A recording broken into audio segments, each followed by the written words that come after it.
Hey, what's up, everybody? This is Gary with the Get Some podcast. And my guest this week is...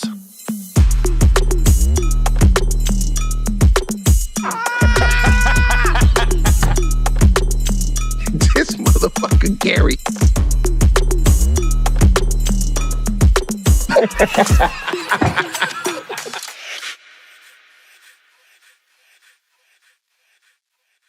Hey, what's up, everybody? This is Gary Owen with the Get Some podcast. Let's start with my schedule. This weekend, I'm in Raleigh, North Carolina at the Improv. Next week, I'm in Wichita, Kansas at the Century 2 Center. And then that's on March 29th. And then March 30th, I'm in Evansville, Indiana at Victory Theater. Again, that one mailman will be with me. And then the first 2 weeks of April, the 4th through the 7th, and the 11th through the 14th, I'm in Houston, Texas at the Improv. And then April 19th through the 21st, I'm in Greenville, South Carolina at the Comedy Zone. And then last week, April, I'm in Milwaukee, Wisconsin. April 26th through the 28th at the Improv. And then we go into May. I'm in Killeen, Texas at the 2 Funny Comedy Lounge in Killeen, May 3rd through the 5th. And May 10th through the 12th, I'm in Pleasanton, California at Tommy T's. All right. I think that's far enough. Last week, I was in Phoenix, Arizona. That club is huge. It's like 560 people. It's like a little theater in there. But we packed out 5 shows, and man, it was such a good time. Ran into a bunch of old friends. Ran into an old friend of mine from my old neighborhood in California, and then got to have dinner and lunch with Paris Johnson. He's the Arizona Cardinals. Well, now he's going to be the left tackle. He was the right tackle last year, but God, I've known that guy, Paris. Well, PJ, I call him, but known him since 6 years old. He was on my son's T-ball team, but now he's like 6'8", 300-some pounds. So, God, Paris could not play T-ball. He sucked. But he can play football. That's just crazy. Like, I think of the kids my kids went to high school with. They got, one guy's on the Knicks, one guy's on the Lakers. Jackson Hayes on the Lakers, Miles McBride on the Knicks, Paris Johnson's on the Arizona Cardinals. Who's Green Bay's backup quarterback from Penn State is why am I drawing a blank? What the hell's his name? Well, now I gotta look it up. Green Bay Packers quarterback. Oh my gosh, I cannot believe I forgot his name. Sean Clifford. Duh. Sean Clifford. A lot of Cincinnati Cats. There's actually one girl that they went to school with. She's on Iowa's basketball team right now with Caitlin Clark. Her name's Gabby Marshall. So they went to school with some athletes, bro. Athletes. I remember, it's a funny story with my daughter. My daughter in 4th grade was on a basketball team that I think had ended up being like 3 D1 female college basketball players on it in 4th grade at a school that had about a graduating class that had probably 50 or 60 girls in it. To have 3 on the same team in 4th grade. One went to Wake Forest. One went to UC, Cincinnati. Anyways, I just remember my daughter was playing, and she wasn't the greatest, but she had fun. And that 4th grade year when my daughter played basketball was probably one of the funnest times I ever had as a parent watching their kid play sports. And 'cause there was one game, and most of the games they were beating teams pretty good, but this team they were playing was pretty good. And they come down and they score, and the coach started yelling at all the girls like, get back, or we got to run the ball. The coach was a yeller. So he yelled at my daughter, and not anything bad. He just yelled at her maybe to put your hands up, play better D, or something like that. So my daughter thought that they lost because this team came down and scored. There's like 3-4 seconds left. So they bring the ball up the court. My daughter turned to me and was like, Dad, she's standing there in tears. She goes, I can't play for this guy. And as she said that, this girl wings it from just outside the three-point line, which in 4th grade is like a half-court shot. Whoosh, goes in. So everybody just went nuts.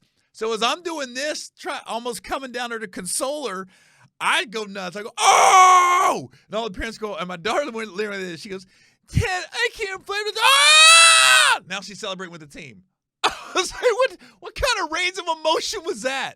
She literally went from, I can't play for this coach, to wilding with the teammates because the girl hit a three-pointer at the buzzer and they won. That's probably my favorite sports moment of all time with my kids was that. The fact that she started yelling and she started saying she couldn't play. And then next thing you know, they won. She celebrated the team, and it was all forgotten. She never brought it up again. So, yeah, those are good times back in the day. But anyways, yeah, it was cool to catch up with Paris. Yeah, they're definitely moving him over to left tackle. So, yeah, it was good. So today's a big day for me. Roadhouse comes out today on Amazon Prime, the remake. And anybody that's been a friend of mine, that first Roadhouse with Patrick Swayze, ooh, that's one of my favorite, cheesiest movies. And I just watched it the other night because I know the new one's coming out today, and I'm going to wait till tonight to watch it. I'll give my review next week. I didn't want to rush it. But, man, that Patrick Swayze and Brad Wesley. And there's so many good one-liners in that movie. I thought you'd be bigger. Or what's the one? Was it Sam Elliott? He was like, when a man, God dang, when he was in the diner, and he was like, you're still on that shit? He goes, look, man, you got to let it go. She never told you were married. When a man points a gun in your face, you got two choices. You could die or kill the motherfucker. I was like, I don't think deeper words have ever been spoken at a diner over eggs and bacon in the history of bouncers. That movie made you want to be a bouncer, made you want to know karate, ballet. You really thought you ripped a guy's throat out. You just wanted to have sex with a girl on top of a barn and watch the sunrise with no air conditioning. God, that movie was good. Man, it was cheesy, but it was good. Oh, man. I wonder what happened to everybody in that movie. People don't know the bad guy. Okay, let me go to IMDb so I can get ready to proper do. Roadhouse, the original. I just put in Roadhouse on my computer and the Roadhouse restaurant popped up. So I want to give him his due. And it's funny, like, I watch movies and I pick up on stuff like actors and stuff. Marshall Teague. God, everybody's so old now. That movie came out in 89. Wow. 63, 70. He was only 36 in that movie. So he's been a working actor. He's been working his ass off. But make sure I got this right. I don't want to give him a credit where credit isn't due. Dang, this dude's been working, boy. 90. Yep, I knew I was right. So Marshall Teague, who was the bad guy in Roadhouse. Was it Jimmy? Yeah, they didn't even give him a last name. It was just Jimmy. He was the guy that was going to take care of Patrick Swayze and Sam Elliott. But he was one of the astronauts in Armageddon. So he didn't have a big part, but he was the one actually, he wasn't with Bruce Willis and his crew. He was one of the guys that was just like flying it. And it was just, I was like, man, as soon as I saw it, that's the guy from Roadhouse. That's the guy Patrick Swayze whipped his throat out. And here's a funny story about Patrick Swayze. Always been a huge fan. Like Dirty Dancing, Roadhouse, Next to Kin, The Outsiders, Red Dawn. Shut up. Get out of my face with Red Dawn. Terrible remake, by the way. Considering remakes, Red Dawn was terrible compared to the original. Wolverines and shit. Not even close. But so Patrick Swayze died in 2009. So I think it was like 2006. I had a TV deal, and we were putting the show together. And 90% of TV deals, nothing happens. But we got to script, and we were starting to looking at casting. And Patrick Swayze was going to play my dad, and I was fucking pumped. And I guess they sent over they got a hold of him. I never actually got to talk to him, and we were supposed to meet. And he was going to fly to L.A., or I think I was going to fly to Texas, one or the other. and we were trying to set up a meeting. This is before Zoom and all that stuff. So you had to actually meet people. So, and it was like he came out. It was like he got sick. Like right after that, everything just came up. This was like 2006 or 2005 that we were putting the show together, and I was so pumped because they said, "Who you see playing your dad?" And I was like, "I don't know. Patrick Swayze would be awesome." And there's like, everybody just kind of looked in the room. They like, "I think we can get him." And I guess there was some interest, and I was like, "No way." No, I was more pumped just about meeting him because I already had my line. As soon as I met him, I was going to be like, I thought you'd be bigger. But I never got to meet him. He got sick. God, it sucked. Man, he was one of the best, that Roadhouse. I hope this one's as good because Red Dawn was terrible. I was thinking other remakes like A Star is Born was good. That was a good remake. Jumanji was pretty good. It wasn't as good as the original. I thought Robin Williams killed the original, but Jumanji was good. Not as good as the original, but it was good. Stars Born was really good. I thought Starborn was better than the first one. Trying to think. The Thing was terrible. I didn't think the Thing remake wasn't as good. Kurt Russell was in that first one, man. That was a good one. If you look at some of those old movies, though, the special effects are so bad.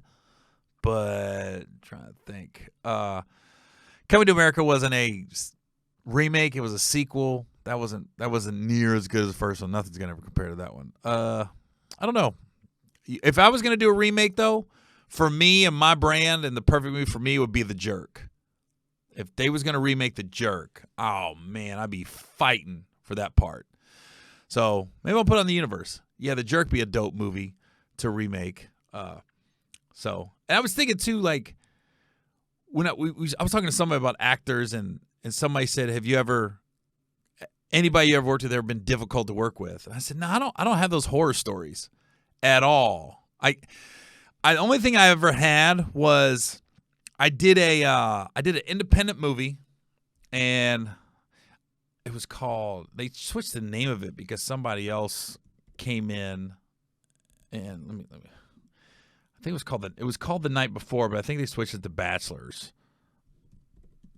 I don't know where this movie ever dropped, but I saw it on like one of the outlets. It was called.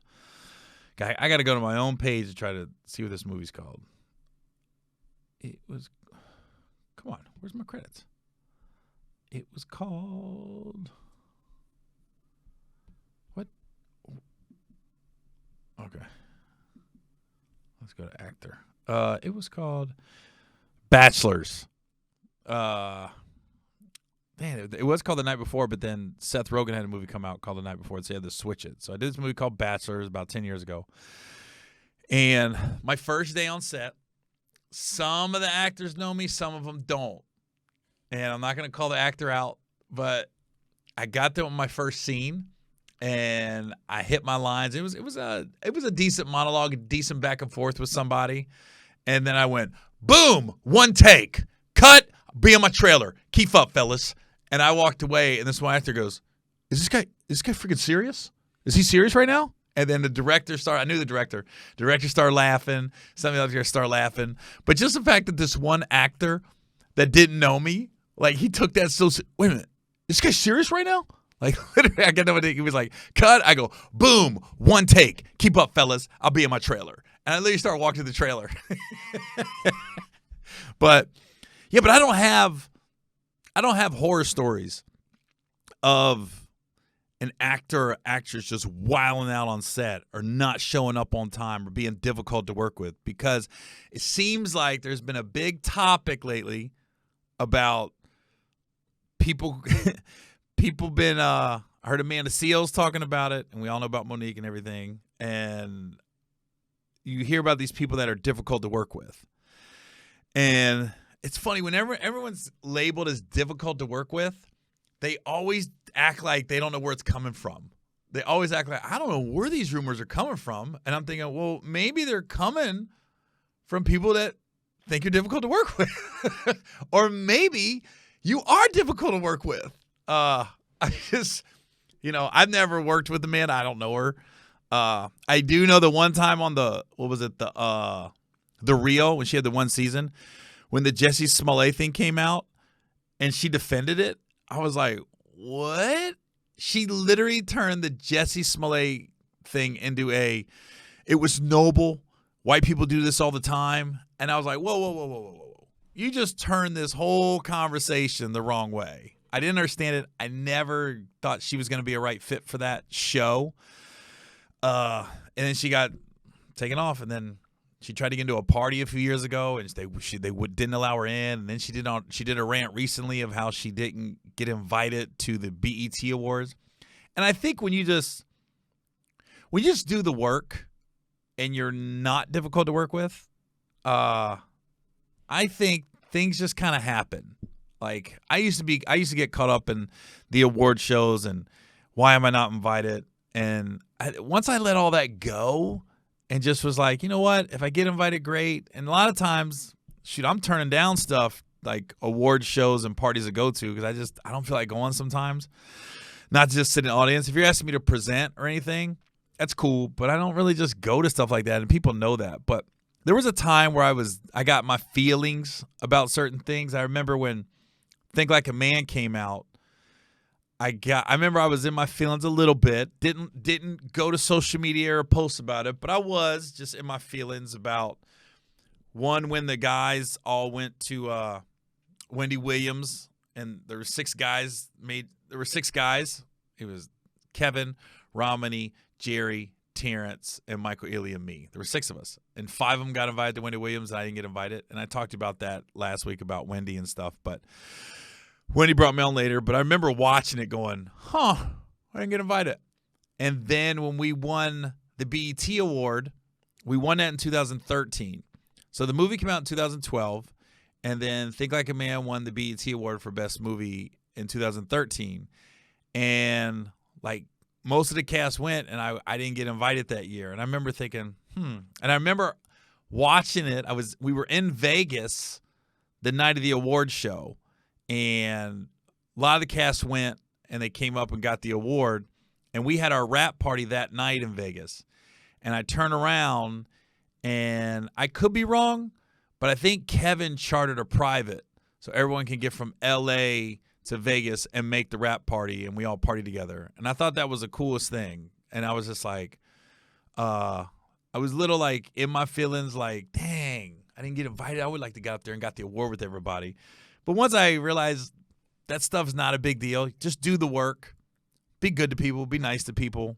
And it's one thing to be standing up for yourself, but if like a lot of people are saying you're difficult to work with, then chances are it's probably true when you hear from multiple sources, multiple people. And if you're just constantly defending yourself, then at some point you got to step back and be like, man, wow, maybe I should be moving different. I don't know. So I don't know.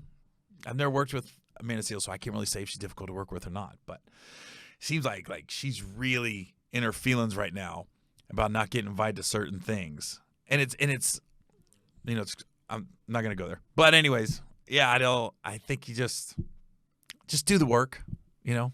I had a conversation with Bill Burr in the Burbank airport probably 10, 11 years ago, and we just ran into each other. We sat and got something to eat, and Bill just said, man, I'm going to be so fucking funny they can't deny me. And I just went, wow, that was simple. I was and ever since he said that, I was like, yeah, that's all I'm going to do. I'm just going to be funny, and we'll see what happens. I got these two specials I shot, and we're shopping them, and you know, one place has already said, nah, they wanted to get it, but they didn't want to promote it. And it didn't bother me like it used to. I was just like, I know these specials are funny, and I know it'll end up in the right place, and whatever happens, happens. But I know I put into work. I know they're good, and I know nobody's talking about what I'm talking about because it's very personal, the things I'm talking about. So I'm just like, you know what? Wherever it happens, happens. It's same with the Grammys and Oscars, Emmys. We get so caught up in the awards, but I'm just like, if I get invited, that's awesome. But if I don't, I'm chilling. Life's good. I think we take a lot of that stuff personal. And I'm glad I got out of that headspace because there was a time when I was there. And it was funny, too, like when you look over as a stand-up, when I look over the course of my career, it's like I was talking to God, I was talking to my buddy this weekend in Phoenix, not Paris, but my buddy from our neighbor in California. And I've known that guy for 7 years now. So he's seen like a little jump in my numbers and the crossover now. When you go to my shows, it's not just all black people. Like there's a lot of whites, Latinos, everything. A lot of that is attributed to my military jokes. As you see, I'm wearing this. That's funny. That wasn't planned. But I've noticed like the military jokes, when I post them on the internet, they do really well. And I see a lot of ex-military people coming to my show. So it's funny because I was thinking about, I think in your career you have different moments that catapult you. So I remember when I first start, you're just open micing. You're just happy to get on stage. That's the goal. And then all of a sudden you start getting paid gigs. And you're like, whoa. My first paid gig was $50, Club Metro in Riverside, California. Oh, and I remember I opened for Al Tuma and TJ something they were both from Comic View. Al Tuma and TJ McGee, maybe? Yeah, and I thought when they walked in, I looked at them like it was Martin and Eddie Murphy. I was like, holy cow, I'm on a show with these two. And it was funny because then they went up and I saw them do some of the jokes that I'd seen them do on Comic View.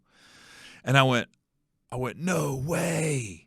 You could tell jokes after you've already had them on TV? I remember thinking it was such an epiphany for me because I thought once stuff was on TV, it was over. Now, I've always taken the route when my stuff hits TV, I don't do the jokes anymore. But in the beginning, like Comic View, a lot of people are so young, they don't have hours of material. So if you get a lot of guys, you get 10, 15 minutes on BET, you got to do that stuff on the road. And you got to realize not a lot of people seen it. Was it TJ McGee? Let me see if I can. Damn, that's really going to bother me. Comedian. Is that him?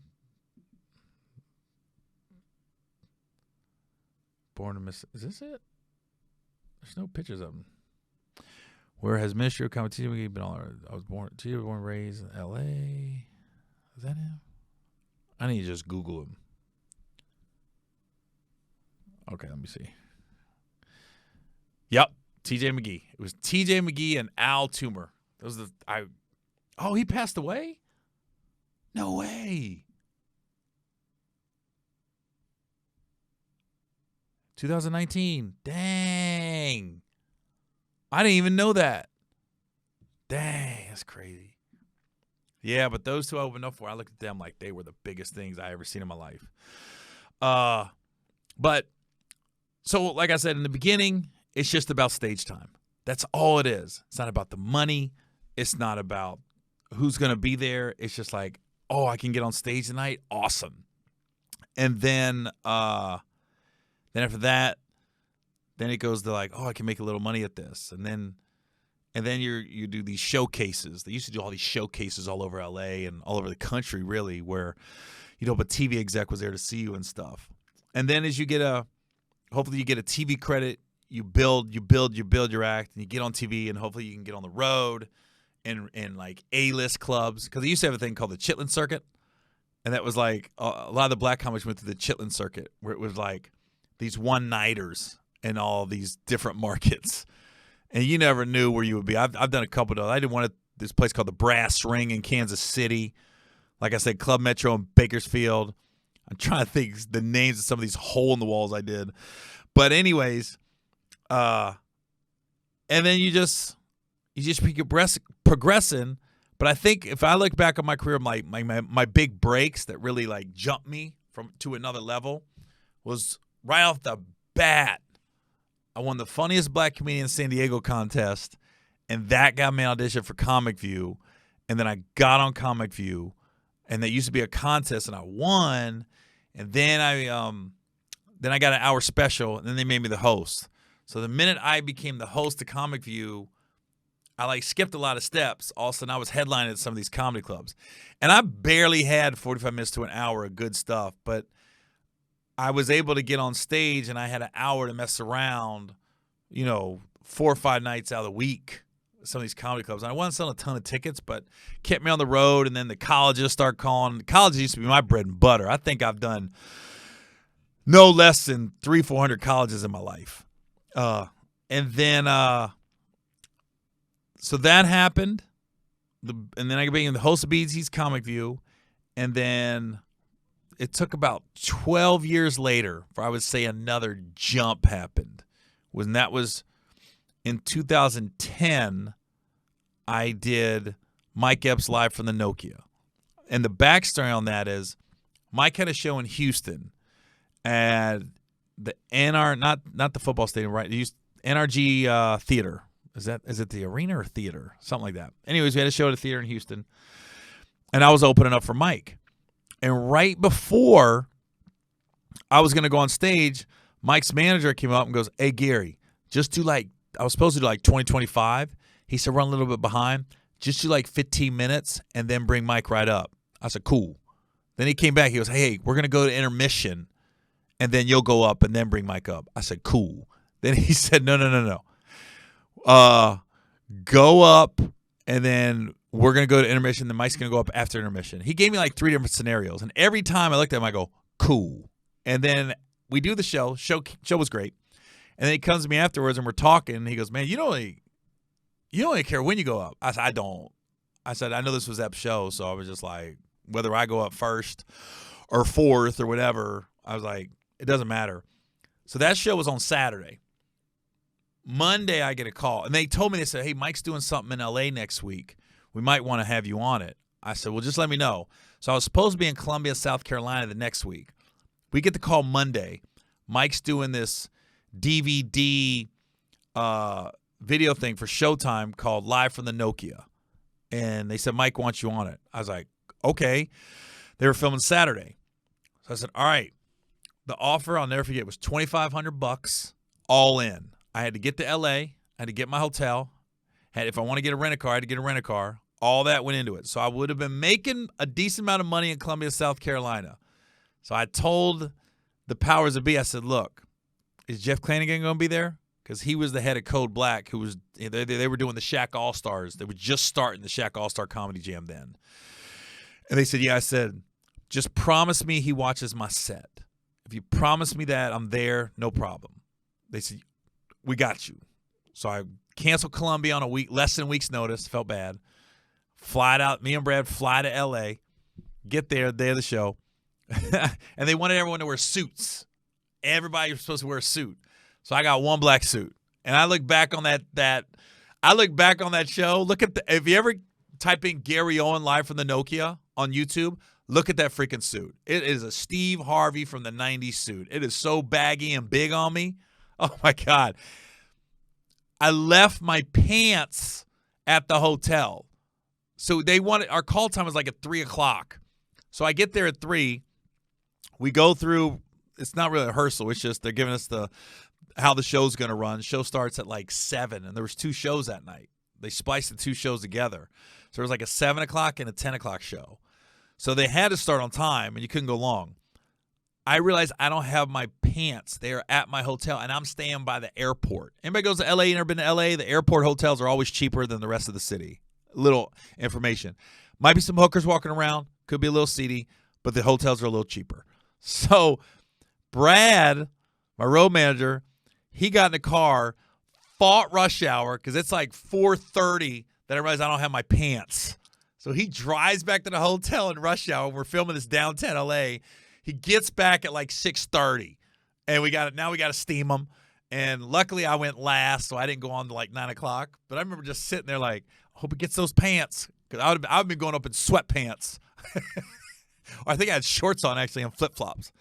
So he gets back, show went smooth, and after that 20 minutes set, and it was if you ever get a chance to watch it on YouTube, and they edited it, they edit that 20 minutes really well. Sometimes they can edit things and it doesn't translate onto the TV screen as it did live. That's why if I would tell any young comics anything, I would say stay away from music bits, because that does not translate to TV at all. And you can't put it on YouTube either. You're not getting the music bits never translate. So we do that, and I got this 20 minutes, and everything was lining up. They had the Superhead video just came out about the girl that could give the best blowjob on earth. Tiger Woods scandal just happened. my black church joke. Nobody had ever seen it. That was the first time I ever did it on TV. So I was like, man, I got this 20 that's fire. I walk out. I see Morris Chestnut in like the second or first row.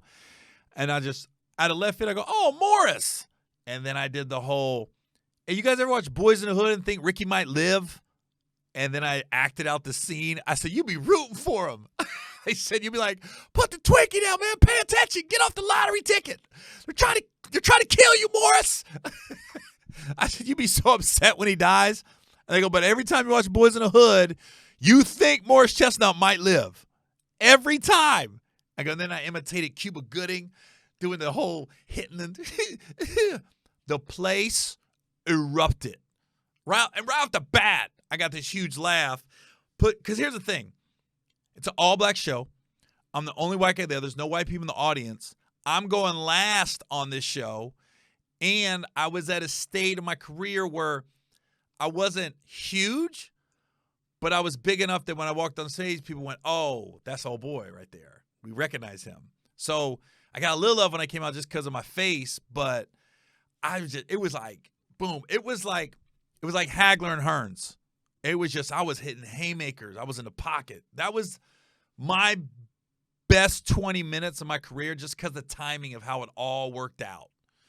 And then I'm doing a black church joke after following an hour and a half of dick pussy jokes. I'm doing black church, Morris Chestnut, talking about my kids, and that's the first time I really talked about.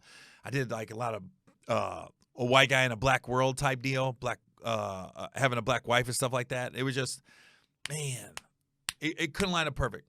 Show's over.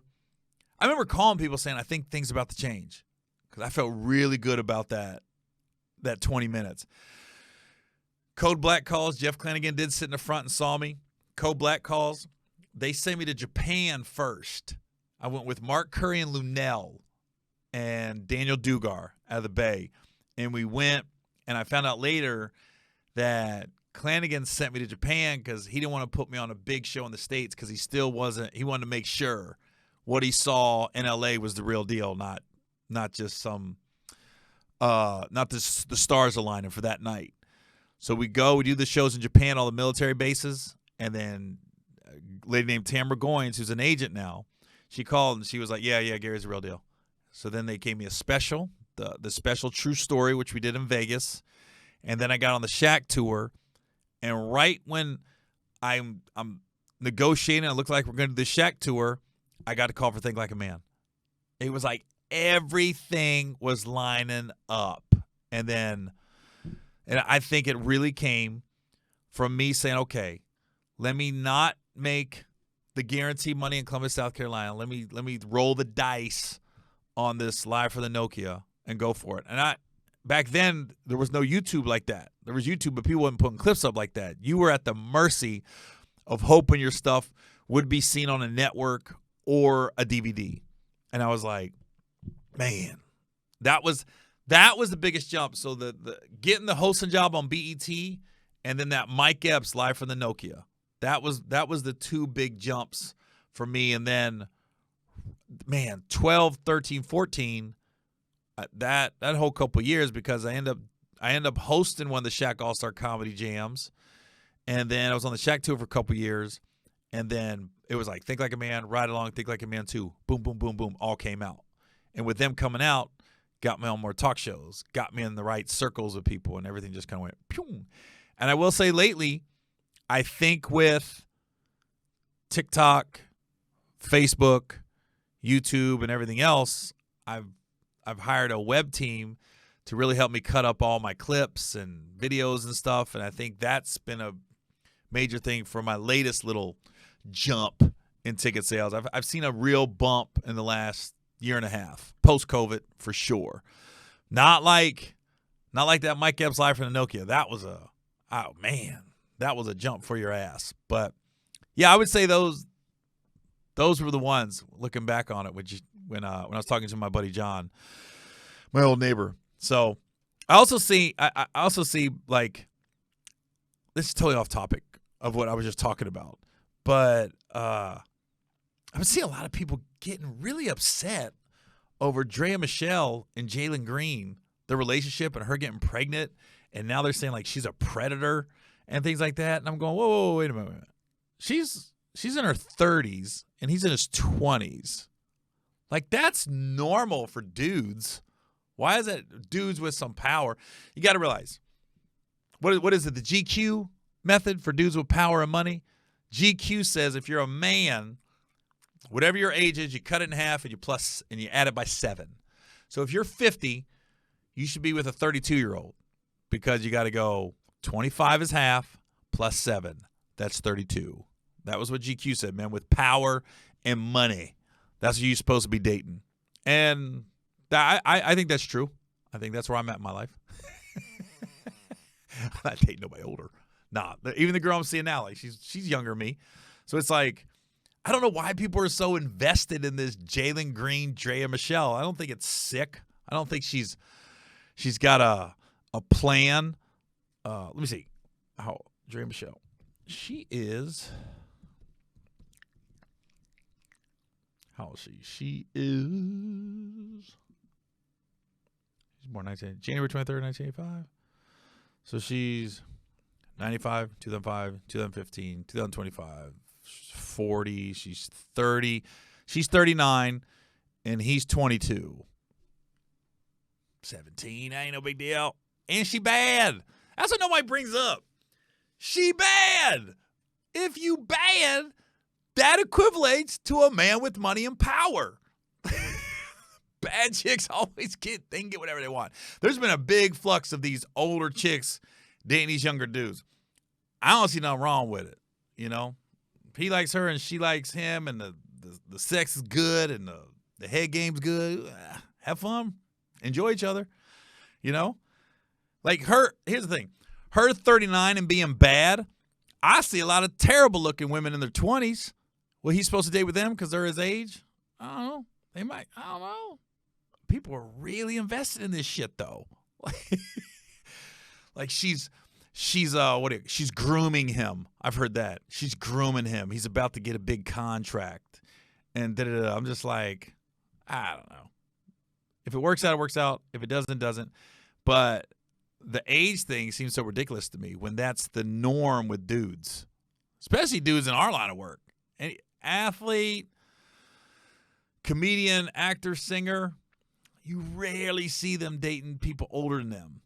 I will say, no, athletes, they're so young, they will date older women. I don't know if it lasts, but, you know, I just don't think, I think people are so, I'm like, why does nobody bring that up? Like, she's super bad. Who do you expect her to date? What, a 50-year-old at Home Depot? That's not happening.